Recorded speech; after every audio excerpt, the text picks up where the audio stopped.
워필드 신학. 자, 오늘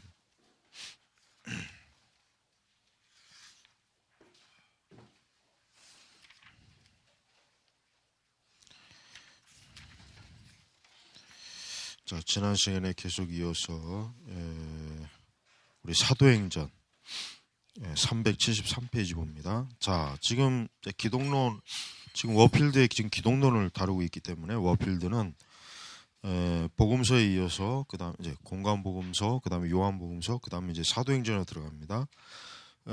워필드는 사도행전에는 요한보다 심지어 공관복음 저자들의 몇몇 기록보다 더 이른 시기에 그리스도의 신성에 대한 기독교 공동체 증언이 나타난다고 역설했다. 자, 그리스도의 신성. 그리스도의 신성은 초대교회 성도들에게는 굉장히 중요한 문제입니다. 물론 인성도 중요하지만 신성도 중요한데, 그 이유는 그리스도의 신성은 예수 그리스도께서 참으로 하나님의 아들이셨다고 하는 확증, 또 그러한 분명한 그 초대교회 믿음의 대상으로서의 그 존재를 드러내기 때문에 예수님은 특별히 이제 요한 복음서 다음 이제 그 여기 지금 사도행전에서도 지금 571페이지 쪽에 봐요. 거기 봐요. 사도행전에 예수님은 최고의 경칭인 주로 흔히 불렸다. 그 사도행전 그 본문 9절 나오죠. 그리고 이제 매우 심히 경건하게 또 예수님은 기도를 들으시는 분으로, 또 신적 권능의 소유자요 신적 기능의 수행자로 묘사되고 있다라고 했어요. 또 예수님은 청도는 주님이 모든 성도들뿐만 아니라 무사람의 마음을 아시는 주, 또 이렇게 믿었고, 그 다음에 베드로는 예수님을 사도행전 10장 36절에서 뭐라고 불렀습니까? 만유의 주. 또 그 다음에 사도행전 4장 12절에는 다른 이름에는 없다. 예수님이 또 제자들은 예수님의 이름을 이름을 굉장히 아까 저기 얘기했지만 심히 경건하게 부르고 예수님의 이름으로 능력을 받는 걸 기뻐했다. 사도행전 5장 41절에 그랬죠. 그러니까 이렇게 사도행전 자체에도 저들은 어때요? 저들은 예수님의 사도들 자신부터가 예수님을 3년 동안 따라다니면서 예수님의 인성과 신성을 저들은 친히 목격했단 말이에요. 그러니까 저들로서는 예수님의 그 인성도 물론 중요하지만 사실 사도들에게 있어서 예수님은 하나님이시기 때문에 무엇보다도 이제 예수님이 승천하시고 난 이후에 이제 교회는 어때요? 교회는 더 이상 예수님을 어때요? 보질 못하는 거예요. 예수님의 인성을 보지 못하고 어떻게 합니까? 예수님의 신성에 굉장히 큰 믿음의 그 기대를 의지함이 커요. 왜냐하면 교회의 주인이시고 교회의 머리가 되시는 분이기 때문에 예수님은 이제 단순히 어떤 특별한 사람, 뭐 대단한 사람 이게 아니라 그분은 바로 하나님이시다. 이제 특히 이제 주라는 명칭은 유대인들에게 있어서 이제 주라는 이러한 명칭은 사실 뭐 그 주라는 명칭 자체가 구약의 하나님이라는 명칭과 다를 바가 없거든요. 그러니까 예수님을 사실 하나님으로 부르는 것과 다를 바가 없는 그 신앙으로 저들은 지금 모습을 보이고 있어요. 자, 그래서 이 바울서신으로 이제 넘어갑니다. 바울서신은 우리가 신약성의 바울서신은 압도적인 비중을 차지해요. 그렇다면 이제 바울이 과연 예수 그리스도를 어떻게 바라봤는가? 바울이 과연 예수 그리스도를 어떻게 지칭했는가? 이것을 이제 봐야 돼요. 자, 바울서신의 기독론은 복음서와 사도행전의 기독론과 다르지 않고 접근 방법에서만 차이가 나는데, 흔히 바울은 예수님보다 직접적이고 엄밀하게 진술했다라고 이렇게 그 책에 지금 나와요. 그러니까 바울 역시 예수 그리스도의 그 주되심, 또 예수님의 하나님의 아들이시고 또 신성의 신성과 인성을 지니신 거룩하신 분으로 바울도 분명히 그렇게 믿고 드러냈지만 좀 더 바울은 어때? 직접적이고 엄밀하게 이제 진술했다. 이것은 이제 바울의 특징이죠. 바울은 어떠한 사실을 드러낼 때 그냥 포괄적인 것보다는 좀 더 구체적이고 또 좀 더 상세하게 또 엄밀하게 하는 게 이제 바울의 특징이에요. 그러다 보니까 바울은 그의 서신서 곳곳에 예수 그리스도에 대해서 그분의 그 죽으심과 그분의 십자가의 죽으심 또 그분의 영광 또 그분의 주권 이러한 그 부분에 있어서 바울은 아주 명확하고 분명하게 지금 드러냈습니다. 자, 그래서 특별히 376쪽으로 넘어가면 거기 큰 아들이라는 호칭은 그리스도가 그 존재 자체로 하나님이심을 말해주는 존재론적 용어다. 따라서 그리스도의 주권은 그리스도의 사역이 아니라 그분의 인격을 뿌리박고 있다. 즉 그리스도는 하나님의 아들이시기 때문에 우리의 주님이 되신다. 그런데 여기서 워필드는 그리스도가 지상 사역을 성공적으로 완수하신 대가로 중보자적 주권을 얻으셨다는 개념은 완전히 놓치고 있는 것 같다. 워필드는 그런 취지의 신약 성경 구절 한결같이 그리스도가 본래 가지고 있던 영원한 영광을 되찾으시는 것으로 해석한다. 그러니까 사실은 이제 우리가 이제 언뜻 뭐 히브리서에도 사실 뭐 그런 부분이 나오겠지만은 예수님은 말 그대로 원래 어때요? 예수님은 원래부터 영광을 어때요? 가지고 계신 분이죠. 그러니까 예수님이 뭐 부활 후에 물론 당연히 부활 후에 영광을 받으셨지만 예수님이 물론 그 전에 그러면 영광이 없으셨던 분이냐? 그게 아니에요. 예수님은 애초부터였대요. 애초부터 영광을 받으신 영광을 소유하고 계신 분이에요. 그분은. 그러니까 그분은 아예 처음부터 영광스러운 분이었고 지금까지도 영광스러운 분이었어요. 아니 그분이 성육신 할 때도 어때요? 영광스러운 분이었단 말이에요. 그러나 이제 특별히 이제 바울은 이제 좀 더 예수 그리스도의 그 어떤 그분이 이제 하나님의 아들로서 그분이 그 구속주로서의 그 영광스러운 모습을 바울은 좀 더 구체적으로 드러내는 아니 거기에 좀 더 많이 이제 초점을 준 것 같다. 이제 호필드는 그렇게 얘기하지만 호필드는 원래 본래적 영광을 예수님이 소유하셨다라고 하는 것을 지금 호필드는 더 강조하고 있습니다. 자, 그리고 이제 377쪽으로 넘어가면은 예수님은 주시다는 고백은 바울에게 있어서 뭐야? 기독교의 본질을 표현해 주는 거예요. 사실 예수님이 주라고 하는 그 표현 자체는 그 초대교회 성도들에게 있어서는 사실 그것 때문에 초대교회 성도들이 사실은 순교하고 그것 때문에 사실은 핍박을 받고 죽음을 당했단 말이에요. 그러니까 예수님만이 주다. 요거 정확하게 예수님만이.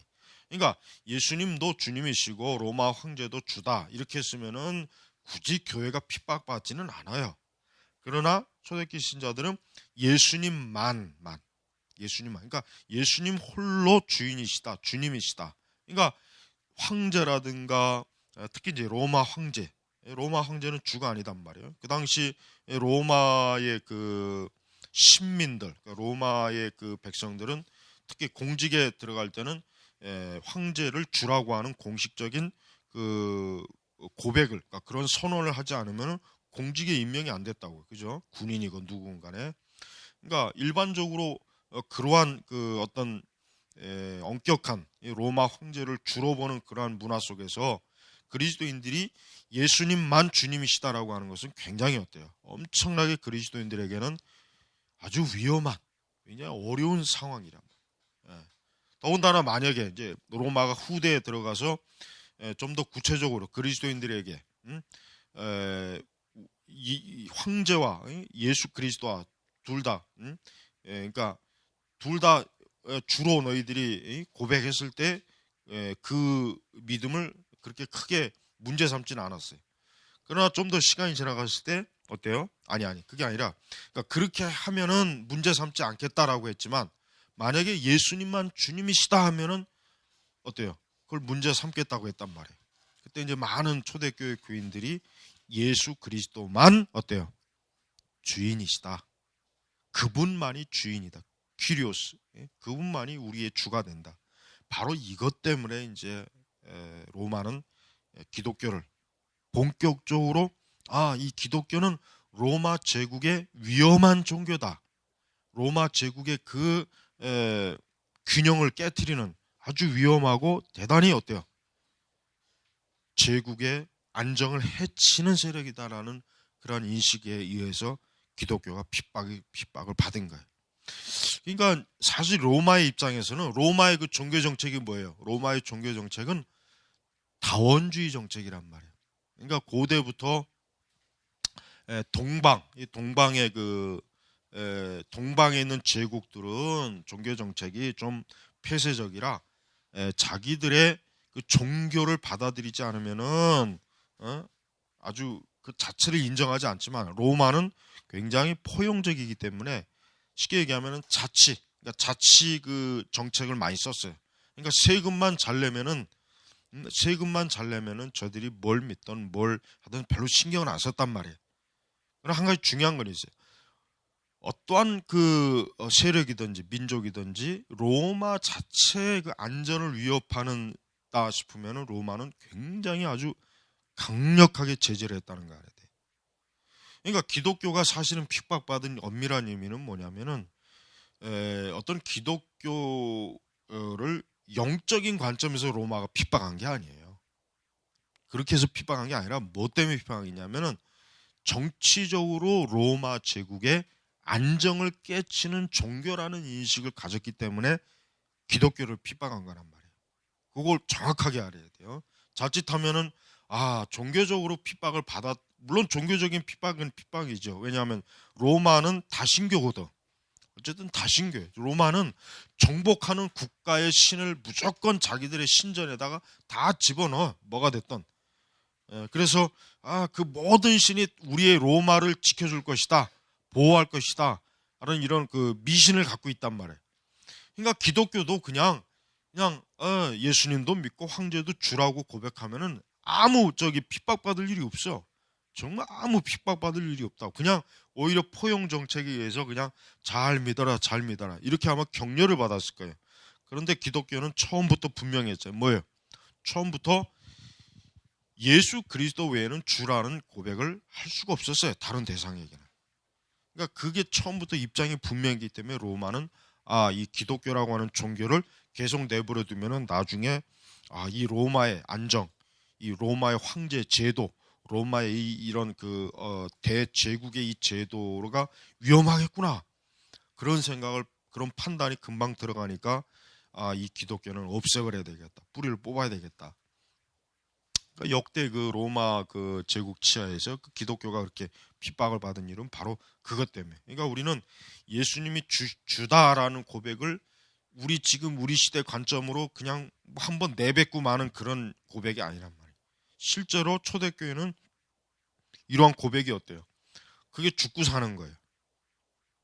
그런 고백을 안 하면은 자기의 생명이 살 수 있고 고백을 하면은 죽을 수가 있는 그런 중대한 신앙 고백이었다는 거예요. 그러나 바울은 바로 그러한 세상에서 그러한 그 시대적인 환경에서 예수님은 주시다라는 그러한 그 신앙 고백을 그의 그 서신서에서 곳곳에서 펼쳐놓았고 그래서 그리스도인 하면은 결국 어떤 사람이에요?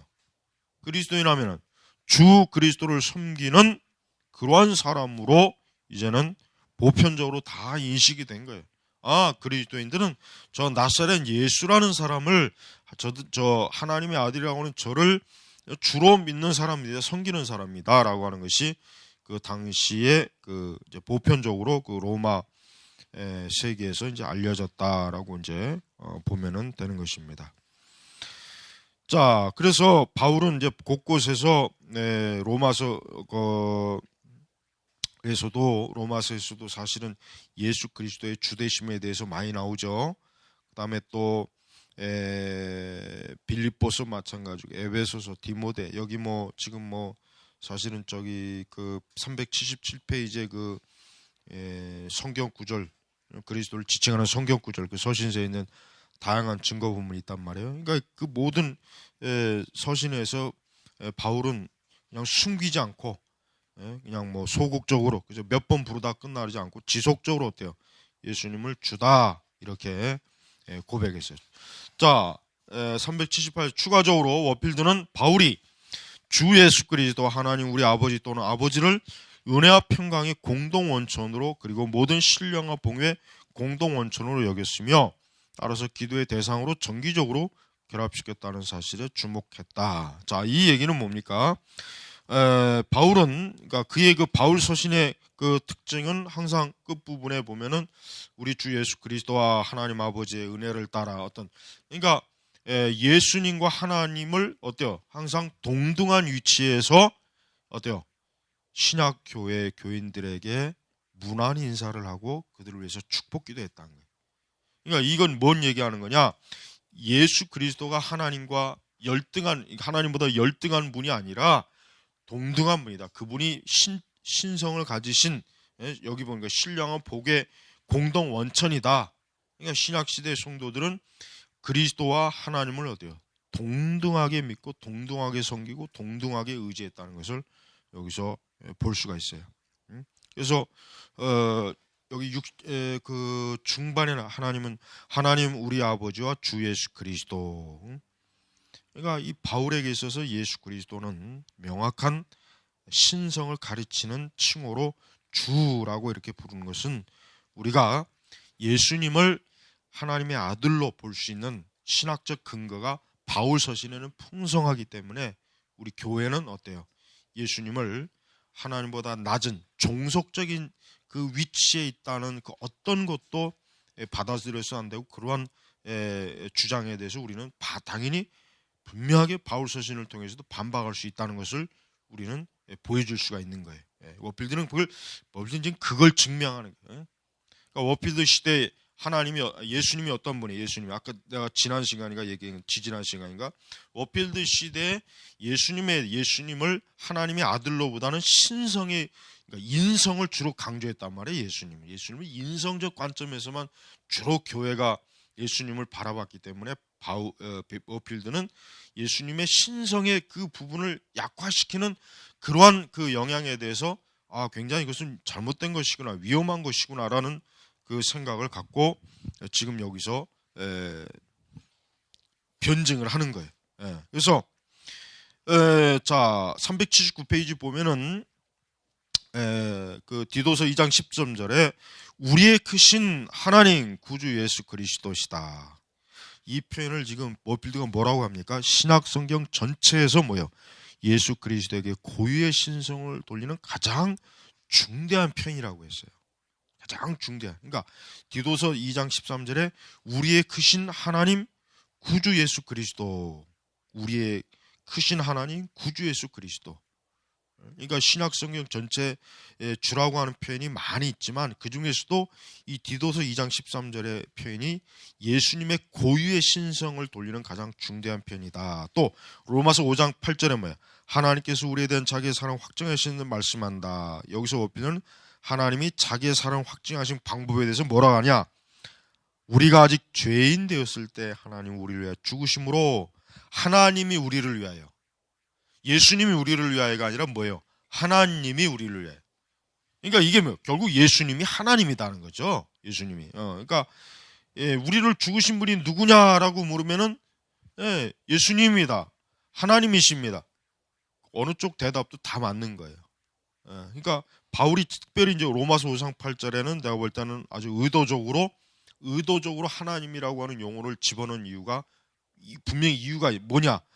예수 그리스도가 하나님이라고 하는 것을 당시에 초대교회 성도들에게 아주 명확하게 이해를 시키기 위해서 굳이 예수님이 아니라 의도적으로 하나님이 이렇게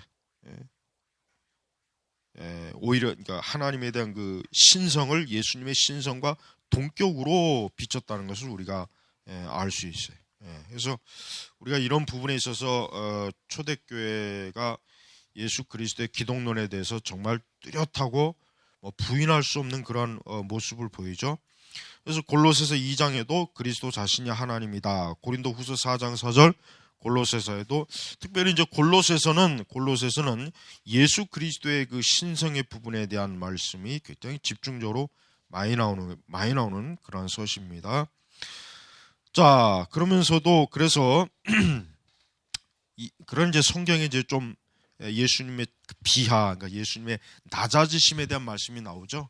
예수님의 낮아지심, 그러니까 예수님이 가난하게 되시고 예수님의 어떤 인성의 그 부분을 통해서 예수님이 하나님이시지만 굉장히 그 우리의 인성의 그 연약함을 이렇게 드러내는 부분이 복음서에도 있고 또 서신서에도 있고 또 히브리서에는 대표적으로 잠깐 동안 천사들보다 못하심, 그러니까 하나님이시면서 그러한 낮아지심을 보이신 것 자체는 그렇다고 해서 그게 예수님이 하나님과 어떤 떨어지는 것이, 그러니까 뭐 열등하다는 것이 아니라 예수님 스스로가 어때요?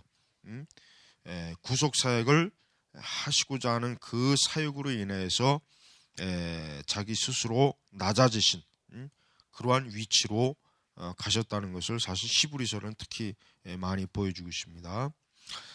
자, 이렇게 자, 우리 381쪽 그 밑에 작은 글자 보면은 바울이 제시하는 그리스도는 다음과 같다.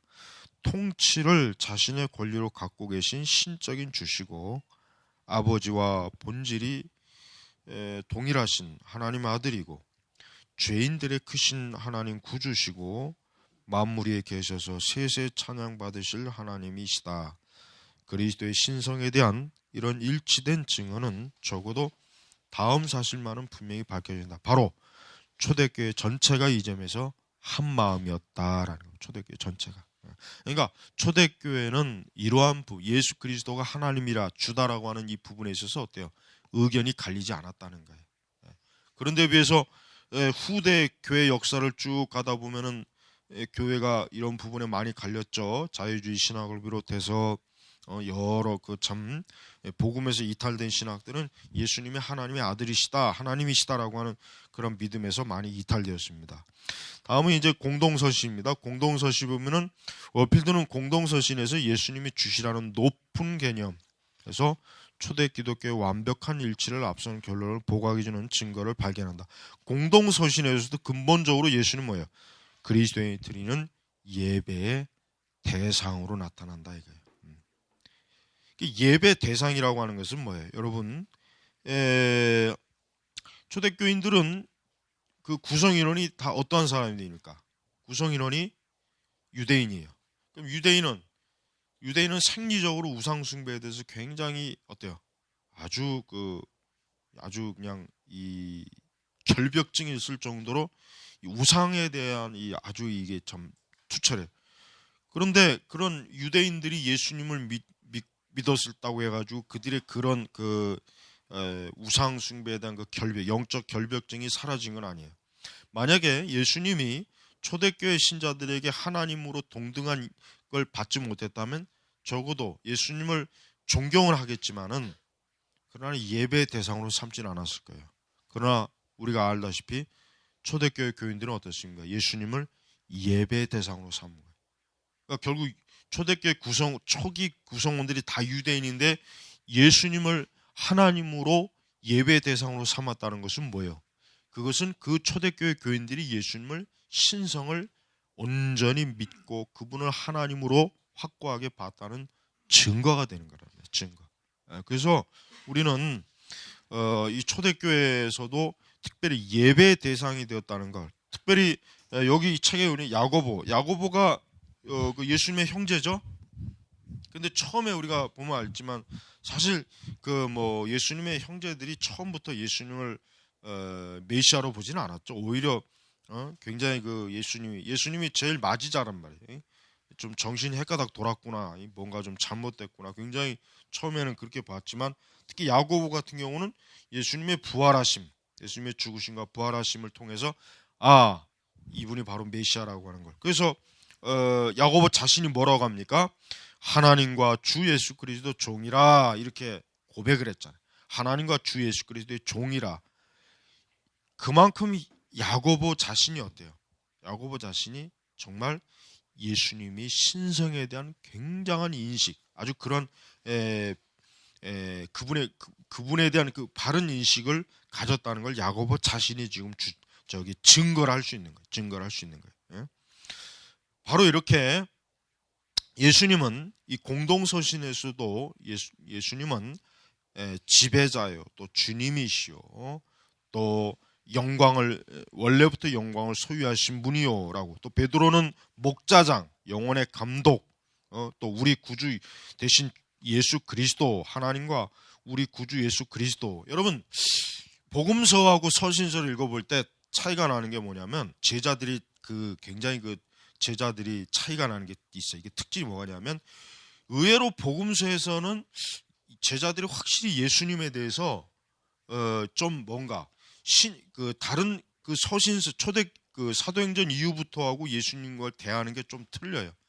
물론 복음서에서도 제자들은, 가까이 있는 제자들은 예수님이 하나님의 아들이시고 저분은 정말 놀라운 일을 행하신, 뭔가 좀 굉장히 참 대단한 그런 분으로 인식을 했고 분명히 그랬는데, 그러나 이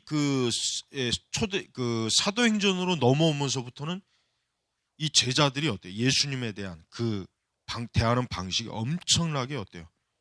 복음서하고는 좀 틀려요. 그래서 여기서도 나왔지만, 베드로도 나왔지만, 우리 구주 하나님 구주 예수 그리스도. 그러니까 12 제자들이 사실은 예수님의 부활 승천 이후에 어때요? 더 예수님에 대한 확고한 믿음이 더 굳어졌어요. 오히려 예수님의 인성, 예수님이 성육신할 때보다 훨씬 더 어때요? 저들의 믿음이 아주 온전한 믿음이 된 거, 그걸 발견할 수가 있단 말이에요. 그러니까 우리가 복음서를 보면은 우리가 언뜻 보면은, 제자들이 왜 이렇게 좀 참 어떻게 보면 너무 철이 없다. 예수님을 이렇게 가까이 모시고 있으면서도 그냥 그들의 참 어처구니 없는 실수나 말버릇, 행동, 그들의 너무 인간적인 그런 것들을 볼 때마다, 이 사도들이 이거 참 엉망이다. 근데 그런 모습들이 어때요? 서신서에 들어가면 안 보여요. 하나같이 서신서에 들어가면 예수님에 대한 엄청난 존중심이 그들 안에서 굉장히 커져요.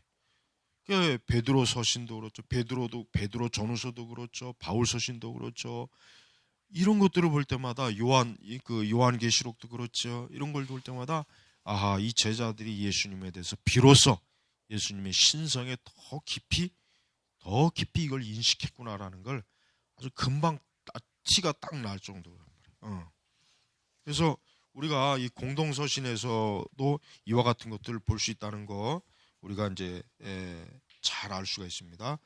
다음에 이제 히브리서는 잠깐 좀 쉬고. 자, 우리 이제 히브리서 들어갑니다. 자, 히브리서는 참 중요합니다. 우리가 신약성경을 연구할 때 사실 히브리서가 어떻게 보면 계시록 다음으로 어려운 게 히브리서가 아닌가 생각이 들어요. 왜냐하면 그렇다고 해서 히브리서가 너무 난해하고 그런 건 아니고, 다만 히브리서 자체가 이제 유대인 그리스도인들을 대상으로 목적으로 쓴 거고, 예수 그리스도가 바로 우월하신 하나님이시고, 또 유대교보다 기독교가 왜 구약의 연장선에 있는 참된 신앙인지를 변증하는 변증서예요, 히브리서는. 그래서 히브리서는 사실 오늘날 히브리서를 이렇게 보면은, 로이드 존스 목사님도 히브리서 설교를 내가 보니까 이제까지 한 번도 내가 못 봤어요. 못 읽어봤고, 그 설교 분명히 하긴 했을 텐데 아직 녹음을 풀어내지 않은 건지 아니면은 잘 모르겠지만, 히브리서는 사실은 참 꼭 이제 설교를 제대로 된 설교집을 읽고 주석을 제대로 읽고 사실 그래야 돼요. 그래서 이제 사실 히브리서가 굉장히 참 어려운 주제 내용이라 최근에 히브리서 주석이 좋은 게 뭐 작년부터 조금씩 나오긴 하는데 히브리서 자체 지금 여기서 워필드도 히브리서에서 나오는 그리스도의 여러 호칭을 조사하고 아들과 여기서 특별히 뭡니까? 제사장이란 말이 각각 이 서신에서 가장 선호되는 존재론적 호칭과 구원론적 호칭이라고 발견했다. 이 제사장. 자, 이제까지는 주, 그리스도라고 했는데 히브리서에 특별히 드러나는 용어가 뭡니까? 제사장이에요. 이게 이제 중요한 거예요. 왜냐? 이 제사장이라고 하는 용어 자체는 유대인들에게 굉장히 익숙하고 굉장히 권위 있는 그 호칭이란 말이에요. 근데 그 호칭을 특별히 이제 대제사장이죠. 사실 뭐 여기도 이제 가로로 했는데 사실은 대제사장 되시는 예수님. 그러니까 그만큼 그것도 일시적인 제사장이 아니라 뭐야? 영원한 대제사장. 그러니까 더 이상 이제 구약의 제사장이 필요 없다. 더 이상 구약에 있는 제사장의 의미가 별 소용이 없다라고 이렇게 말하는 이유가 뭐냐면 히브리서에 변증하는 목적이 이제 그것 때문에. 그러니까 유대인들로 하여금 너희가 또 다시 옛 그림자, 옛 유대교로 가가지고 너희가 또 그렇게 거기서 또 그 율법 아래에서 너희가 종속된 그런 신앙을 가지는 것이냐, 아니면은 영원한 대제사장 되시는 예수 그리스도 아래에서, 예수 그리스도 그분의 빛 아래에서 너희가 신앙을 갖겠느냐라고 하는 것을 지금 히브리서 저자는 아주 어때요? 아주 단호하게 지금 얘기하고 있는 거예요. 그래서 히브리서 저자는 예수님의 인격 표현할 때 아들이라는 용어를 주로 사용했는데 히브리서는 그리스도의 인성을 부인하기커녕 뭐야? 어떤 다른 신약 성경보다 그리스도의 인성을 철저하고 강력하게 설명하고 주장한다. 그럼에도 불구하고 뭡니까? 그리스도는 최고의 이름을 부여받고 하나님의 모든 속성을 옷 입은 하나님의 아들이시다라는 초월적 그리스도의 개념이 히브리서 전체 논제를 이루고 있다라고. 히브리서 주석, 사실 히브리서 주석이 좋은 게 없어요. 사실 히브리서 주석이 볼만한 게 별로 없어. 뭐 여기 뭐 지금 뭐 나한테도 뭐 히브리서 주석이 사실 그 뭐 이제 원어 주석이라든가 그다음에 이제 몇몇 단권 주석 이제 그런, 그다음에 단권 설교집 뭐 이런 건 있지만은 사실 히브리서 주석이 좀 제대로 된 주석이 그래도 한 대여섯 종류가 좀 있으면 좋겠는데, 아니면 이제 히브리서를 단편적으로 연구한 신학 저서들 그런 것들은 좀 갖추고 있으면 좋겠어요. 그래서 여러분들도 히브리서를 좀 나중에라도 꼭 시간을 해갖고 별도로 이제 좀 히브리서를 연구하는 것은 아주 중요한 일이니까 꼭 하길 바랍니다. 그래서 자, 하나님의 아들이시라는 초월적 그리스도의 개념이 히브리서 전체 논제 이루고 있다 그랬죠. 이것은 그만큼 뭐예요? 히브리서의 강조점이 바로 이 아들 되시는 예수님에 대한 하나님의 최고의 대변자. 그리고 사실 히브리서는 뭐 예수 그리스도가 구약에 있는 모든 선지자와 왕과 제사장을 어때요? 뛰어넘는, 아주 절대 근접할 수 없는 뛰어넘는 존재로서 예수님을 아주 엄청나게 확 드러내요. 그러니까 그만큼 히브리서는 예수님에 대한 그 절대적인 그 영광스러운 모습을 아주 꼭 구약의 그 필치로, 그러니까 구약의 필치로 드러내는 아주 탁월한 그런 내용이 지금 히브리서에 가 있습니다. 그래서 히브리서 1장 3절에 바로 초반에 뭐라 합니까? 그리스도를 뭐라고 합니까? 하늘의 영광의 강체시요 그 본체의 형상이다. 그러니까 히브리서 저자가 뭐 과연 누구인지는 모르겠지만은 히브리서의 저자는 예수 그리스도에 대한 굉장히 예수님의 그 탁월하심, 영광스러움, 아주 여기에 굉장히 푹 빠진 사람이에요. 그러니까 바로 초반에도 하나님의 영광의 강체시요 그 본체의 형상이시다라고 할 정도, 이 정도의 그 신앙을 고백을 한다면은 예수님을 얼마나 제대로 바르게 알았다는 증거가 여기 딱 지금 나오고 있습니다. 그래서 그러면서도 이제 아들로서 하나님을 계시하고 또 그리스도는 또 하나님과 주로 또 불리고 있고, 그 다음에 이 아들은 영광스러운 위엄 가운데, 그리고 무엇보다도 신적 속성, 예수님에게 뭐야, 하나님의 모든 속성을 다 볼 수 있는 거예요. 이제 이게 중요한 거죠. 만약에 예수님과 하나님과 뭔가 좀 차이가 나는 속성의 문제가 있다면 문제가 되겠죠. 그러나 예수님의 속성 중에 하나님의 속성이 다 있다라는 것을 지금 히브리서 기자는 아주 바르게 정확하게 지금 얘기해요. 그래서 히브리서의 구원론은 여기서 뭐라고 했습니까? 언제나 높은 기독론에 근거를 두고 있다. 그래서 구속은 신인, 그러니까 하나님과 신성과 인성이며 또 아들과 대제사장인 예수 그리스도의 사역이다. 그러니까 히브리서를 제대로 안다면 더 이상 유대교로 안 돌아가죠. 더 이상 유대교에 가가지고 또 옛 율법 아래, 모세 율법 아래에서 또 그 실체를 알 수 없는 메시아를 기다리려고 또 시간을 낭비하지 않을 거란 말이에요. 이미 하나님께서 약속하신 구약의 그 모세 율법을 통해서 또 그 제사, 또 구약의 그 신명기에 있는 그 거룩한 계명을 통해서 명확하게 예수님이 비춰지고 있다라고 하는 것을 보여주고 있단 말이에요. 예. 자, 칼빈의 삼위일체론을 보다 상세히 언급했다. 칼빈의 영광의 주 그 부분에 대해서 워필드는 칼빈의 반대 이 구절을 히포스타세우스가 위격이 아니라 본질을 가리킨다. 그러니까 칼빈과 워필드가 조금 다르다. 그 개념을 좀 다르게 지금 보는 거예요. 그러니까 워필드는, 그러니까 칼빈은 그 히포스타세스가 그냥 위격의 개념으로 보지만, 그러나 워필드는 본질의 개념으로 본다. 근데 본질과 위격이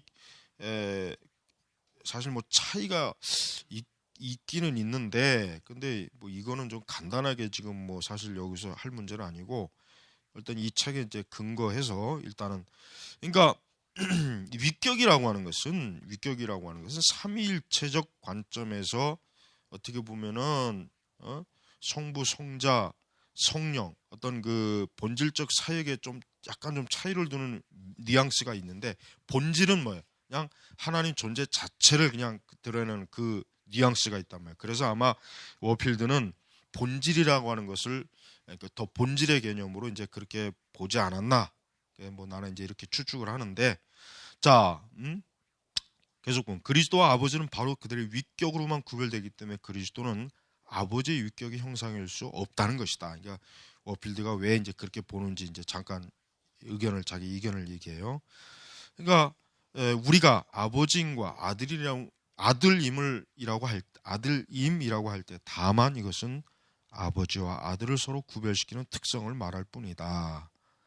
아들이 아버지를 꼭 닮았고 또한 아버지의 형상인 이유는 아버지와 아들이 동일한 본질을 공유하기 때문이다. 그렇죠. 동일한 본질. 그러니까 본질이라고 하는 말을 쓴 이유가 아마도 워필드는 예수님과 하나님 사이에 더 명확한 일치점, 그러니까 더 명확한 신성의 본질을 공유하기 때문에 위격이란 말보다는 본질이라고 하는 의미로 히포스타세우스를 그렇게 봤다라고 이제 이렇게 해석을 하고 있다, 이렇게 보는 거예요. 자, 요한계시록 봅니다. 요한계시록에도 우리가 사실 요한계시록은 예수님의 영광스러운 모습이 금방 드러나요. 그죠? 그래서 뭐 나는 자 여기 보니까 알파 오메가요 처음과 마지막, 이분이 바로 예수님이죠. 또 이제도 계시고 전에도 계셨고 장차 오실 이와 그의 보좌 앞에 있는 7영, 이렇게 그다음 예수 그리스도로 말미암아 은혜와 평강이 너에게 있기를. 그러니까 요한계시록은 신약 성경 책들과 형식만 다를 뿐 동일한 그리스도를 제시하고 동일하게 높은 그리스도의 개념을 높은 개념을 드러낸다. 자, 결론. 이제 결론적으로 지금 여기서 잠깐 이제 보면은 워필드는 그리스도의 신성은 신약 성경 모든 말씀의 전제, 딱 결론을 이렇게 아주 가장 간단 명료하게 그렇게 이제 결론을 내렸다 그랬어요. 그러니까 우리가 예수님의 신성에 대해서 신약 성경 전반에 걸쳐서 좀 희미하거나 아니면 좀 뭔가 찾기가 좀 애매하거나 그런 것이 아니라 뭐야? 신약성 복음서부터 시작해서 계시록까지 전반적으로 예수님의 신성이 충분히 좀 더 워필드식의 그 용어를 쓰자면 그 신성의 본질이 신약 성경 전체에서 아주 충만하게 드러나 있다. 그래서 예수님의 그 사역 자체도 그렇지만 예수님 자신도 어때요? 그분은 신성한 하나님의 아들로서의 그 사역을 하셨고 그분은 초기 기독교 공동체에서도 역시 그렇게 믿음의 대상, 예배의 대상으로 받아들였다라는 것을 우리가 이제 알 수가 있습니다. 그래서 워필드는 그리스도의 신성에 대한 연구의 결론은 이렇게 단언한다. 기독교 공동체 전체는 그 시작부터 예수 그리스도가 육신으로 나타난 하나님이라는 사실을 굳게 확신했다라고 해요. 그리고 더 중요한 것은 거기 보면은 그 다음 페이지 보면은 이 사실을 의심했다는 증거는 어디에서도 어때요? 발견되지 않는다. 그러니까 우리가 지금도 그래요. 우리가 예수님에 대해서 만약에 조금이라도 그분의 신성, 그분의 주대심, 그분의 영광, 그분의 놀라운 능력, 그분의 그 초월적인 그 구속의 사역 이런 것들을 만약에 온전하게 믿지 못한다면 우리는 초대교회 성도들과 어때요? 신앙이 다른 거예요.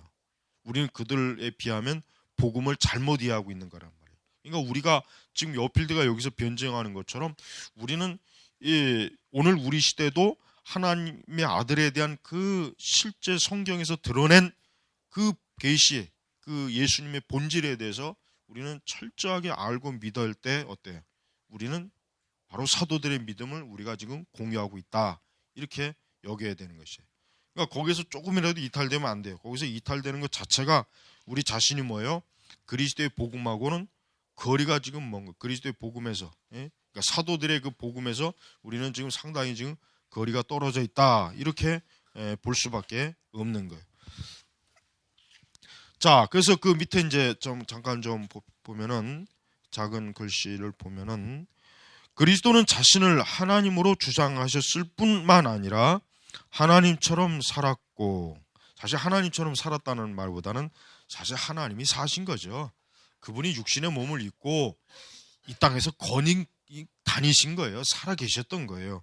신적인 교사에 걸맞게 가르치셨고 그리고 우리는 그리스도가 이 땅에서의 모든 행실에서 인간적이지 않은 그런 완전함을 드러냈을 뿐만 아니라 그리고 죽은 자 가운데서 다시 살아나셨을 때만 그리스도의 제자들이 어떻게 그분을 하나님으로 믿을 수 있었는지 이해할 수 있다. 만약 그리스도가 이 가운데 하나라도 행하지 않았다고 한다면 그리스도에 대한 이들의 확고하고 열렬한 믿음은 어떻게 설명할 것인가? 그냥 망상이죠, 망상. 그냥 망상이에요, 망상. 만약에 예수님께서 만약에 정말 온전한 신성으로 그 참 모습 또 그러한 가르침을 하지 않았다면 또 그분이 만약에 죽으시고 부활하지 않았다면 초대교회 그 모든 믿음이라고 하는 것은 사실 아무 쓸모없는 그저 잠깐 동안의 그저 종교적인 망상에 불과하단 말이에요. 그러니까 이 바로 우리가 이제 이것을 볼 때 왜 우리가 역사적 예수 운동하는 사람들이 왜 우리가 그들이 예수 그리스도에 대한 신성에 대해서 왜 자꾸 시비를 거는 이유가 뭐냐? 사실은 뭐예요? 예수 그리스도를 온전한 믿음의 주로 모시기 싫으니까 그런 거예요. 그렇게 받아들이기를 거부하기 때문에 예수님의 신성에 대한 그런 부분을 자꾸 그들이 걸고 넘어지는 이유가 바로 거기에 있는 거예요. 그러니까 결론은 뻔한 거예요. 결국 예수님의 신성을 온전히 받아들이기 싫기 때문에 역사적 예수를 찾는 것이지 무슨 실제로 어떤 기독교의 실제적인 예수 그리스도의 어떤 원초적인 모습을 정말 찾고 싶어서 그들이 그런 게 아니라 하는 것을 우리가 알아야 되는 거예요. 그래서 바로 그 나오지만 예수님이 실제로 하나님이 아니었음에도 불구하고 예수님이 친히 자신을 하나님으로 가르쳤고 만약 기독교 공동체가 그렇게 예수님을 하나님으로 믿었다면 이건 사실은 뭐 받아들이기 힘든 얘기죠. 받아들이기 힘든 얘기죠. 또 이렇게 질문할 수 있을 것이다. 대중 앞에서의 생애가 겨우 3년뿐인 청년이 그토록 엄청난 주장을, 주로 조롱과 혐오를 받았고, 이런 조롱과 혐오가 커져 마침내는 범죄자로 몰려, 그러니까 정치적 범죄자로 몰린 거예요. 가장 수치스러운 방식으로 사용당한 청년이 터무니없는 높은 자기 주장을 보편적으로 받아들였다는 사실을 그럼 어떻게 설명할 수 있겠냐, 그렇죠. 사실 뭐 그 당시에 뭐 예수님뿐만이 아니죠. 예수님뿐만 아니라 그 당시에는 로마와의 그 독립 전쟁을 이후로 많은 그 유대 청년들이 예수님과 같은 방식으로 죽었어요.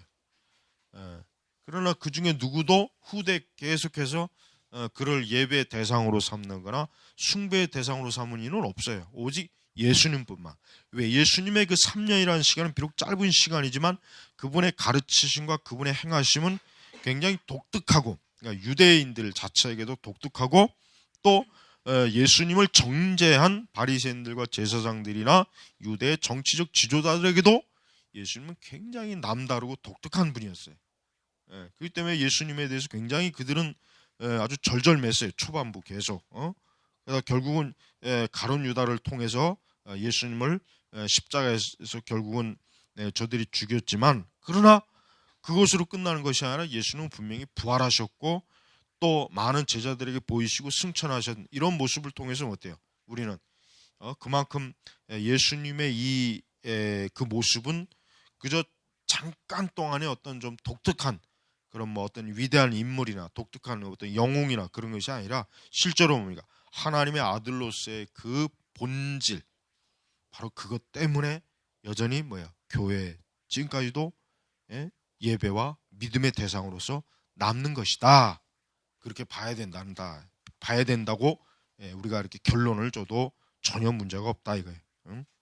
그래서 워필드는 예수님의 신성에 대한 신앙 그 자체로 예수님 주장이 참되다는 증거다 이거예요. 그러니까 거꾸로 역설하는 게 아니죠. 예수님이 원래 하나님이셨기 때문에 그분의 주장과 그분의 모든 행하심이 어떤 거예요? 그게 참된 거예요. 그분이 행하시고 주장하셨기 때문에 이분은 하나님의 아들이시구나가 아니라, 그렇게 거꾸로 보면 안 되고, 먼저 이분이 진정으로 하나님의 아들이시기 때문에 그분이 가르치시고 행하신 모든 생애 자체가 어때요? 그게 바로 진리라는 거예요. 진리. 그러니까 우리는 그렇게 생각해야지 거꾸로 생각하면, 거꾸로 추론하면 안 돼. 원래 이분이 하나님의 아들이었기 때문에 그분의 가르침이나 그분의 모든 것들이 뭐예요? 정당하게 비춰주는 거란 말이에요. 만약 예수님이 거짓 주장을 했다면은 예수님의 자기 주장은 설명 불가능한 것이 되고, 예수님은 그러한 주장을 거짓으로 주장할 만큼 사악한 사람이었는가? 그러니까 그 어떤 사람이 그 예수님의 실제로 구약 성경의 예언을 예수님이 이루온 그 확률을 볼 때 절대 그거는 일어날 수 없는 확률이다 이거죠. 그러니까 어떤 사람이 만약에 구약의 그 메시아인 척하고 자기 자신을 이 메시아로 그렇게 드러낸다고 했을 때도 했을 때 그 예수님이 하신 것만큼 하려면은 그 확률은 불가능한 확률이라 이거. 도저히 이건 할 수 없는 확률이라 이거. 그러니까 예수님이 실제로 하신 그 모든 일은 임의적으로 된 게 아니라 뭐예요? 실제로 그분이 메시아이기 때문에 실제로 그분이 그렇게 한 거다. 그러니까 그렇게 이제 결론을 내려요. 그러니까 맞는 말이에요. 그러니까 예수님은 결코 자기 자신이 그러니까 예수님 자신이 구약 성경을 가만히 읽어보다가 내가 이 메시아처럼 행하게 보자라고 한다고 해도 그건 확률적으로 불가능하다 이거. 그건 불가능하다. 그건 안 된다 이거. 인위적으로 누가 흉내내려고 해도 안 된다. 그러니까 우리는 예수님 자신이 결코 그런 당신이 하나님의 아들이 아닌데 그냥 구약 성경을 율법을 연구하다가 이제부터 하나님의 아들을 해볼까 해가지고 한 게 아니다 이거죠. 내가 하나님의 아들 같다 해가지고 한 게 아니다. 설령 그렇다고 해도 그 불가능하다 이게. 확률적으로 안 나온다 이거. 실제로 조사해 보니까.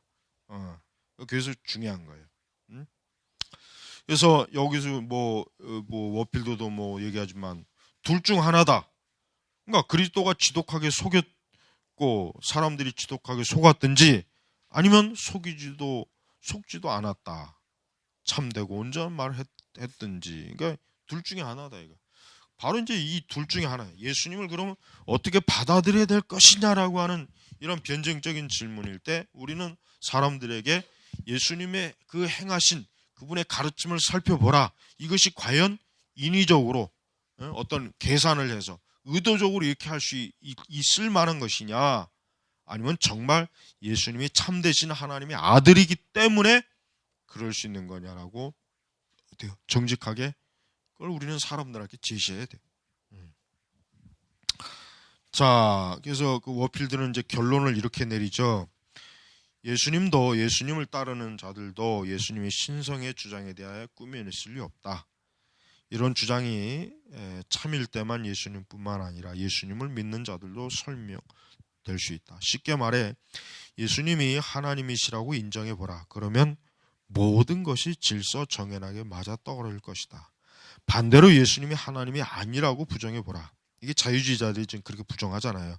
도무지 이해가 안 되는 예수님과 기독교로 갖게 될 것이다.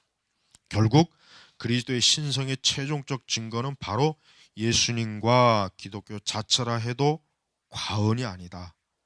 만약 그리스도가 하나님이 아니셨다면 우리는 전혀 다른 예수님, 전혀 다른 기독교를 지금 갖고 있을 것이다. 그리고 근래 신앙 없는 학자들, 이 신앙 없는 학자들이 누구예요? 바로 자유주의 신학자들이죠. 그 당시 한참 막 그냥 역사적 예수님과 역사적 기독교를 파괴하는 헛된 시대에 온 힘을 쏟는 이유도 바로 여기에 있다. 역사적 예수님은 신적 예수님이라고 하는 이들의 직감은 맞지만 이들의 시도는 실패하고 절망적인 시도다. 사실 절망적이었어요. 이미 아까 제가 이전에 얘기했죠. 아인슈타인, 그 슈바이처가 사실은 이제 더 이상 역사적 예수를 연구해봐야 나올 게 없다. 더 이상 뭘 해도 아무리 캐도 이젠 끝났다. 실패했다. 이제 슈바이처 자기가 이제 인정을 했단 말이에요. 역사상 기독교를 해명하는데 반드시 역사상의 실제 예수님이 필요하다.